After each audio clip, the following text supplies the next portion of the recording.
இன்னும் கூட காணாமல் போனவர்களை தேடி அலைகின்ற மக்கள் இருக்கின்றார். இன்றைக்கும் கூட எங்களுடைய காணிகள் விடுவீங்கள் என்று கேட்கின்ற மக்கள் இருக்கின்றார். இந்த இடத்திலும் கூட அந்த கேப்பாப்புலவு பிரதேசத்தில் இருக்கின்ற மக்கள் இங்கும் இருக்கின்றார்கள், வருகை தந்திருக்கின்றார்கள். அவர்கள் தொடர்ந்தும் கேட்கின்றார்கள், எங்களுடைய காணிகளை விடுங்கள் என்று கேட்கின்றார். எங்களுடைய ஜனாதிபதி முடிவெடுத்திருக்கின்றார், இங்கு இருக்கின்ற அனைத்து காணிகளும், ராணுவத்தினரால் கைப்பற்றப்பட்டிருக்கின்ற அனைத்து காணிகளும் விடுவிக்கப்படும்.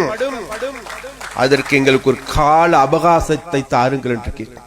அந்த மக்கள் எங்கள் மீது வைத்திருக்கின்ற நம்பிக்கைக்கு கடுகளவேனும் தீங்கு விளைவிக்காது அந்த மக்களுடைய எதிர்பார்ப்புகளை பூர்த்தி செய்ய வேண்டிய கடப்பாடு எங்களுக்கு இருக்கு. அதனால் நாங்கள் ஒரு உத்தரவாதத்தை தருகின்றோம். எங்களுடைய காட்சியின் பொழுது இங்கிருக்கின்ற மக்களுடைய நிம்மதி பெருமூச்சு விடுகின்ற ஒரு சூழலை உருவாக்கும். அந்த சூழலை உருவாக்கும் முகமாகவே இன்றைக்கு வடமாகாணத்திற்கு பாரிய அபிவிருத்தி திட்டங்கள் முன்னெடுக்கப்படுகின்றன. இவ்வாறான மாற்றங்கள் நிகழ்ந்து கொண்டிருக்கின்ற போது நம்முடைய அரசியல்வாதிகள், ஒரு சில அரசியல்வாதிகள் சொல்லுகின்றார்களாம், அனுர வந்திருக்கிறார் யாழ்ப்பாணத்திற்கு, இடத்துல அடிக்கல் நாட்டி கொண்டு போறாரு. அந்த அடிக்கல் நாட்டு விழா வேறு எதற்கும் அல்ல, எங்களுடைய பழைய நினைவுகள், பழைய புதைகுழிகள் எல்லாத்தையும் மூடி மறைக்கிறதுக்கு தான் வர செய்கிறார். பாபித்தனமான கதைகள். இன்றைக்கு உங்களுக்கு எல்லாருக்கும் தெரியும், செம்மணி புதைக்குழிகள் தோண்டப்படுவதற்கு நிதி ஒதுக்கீடு செய்வது யார்? எங்களுடைய அரசாங்கம். ஸ்கேனர் யந்திரம் கொண்டு வந்திருக்கிறது யார்?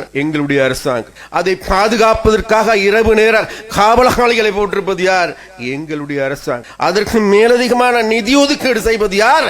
எங்களுடைய அரசாங்கம். அதற்கான நீதியான விசாரணை முன்னெடுக்கப்பட்டு அந்த மக்களுக்கு நீதியை நிலைநாட்டுவோம் என்றே உறுதி அளிக்கின்றவர் யார்? வேறு யாருமல்ல, எங்களுடைய ஜனாதிபதி.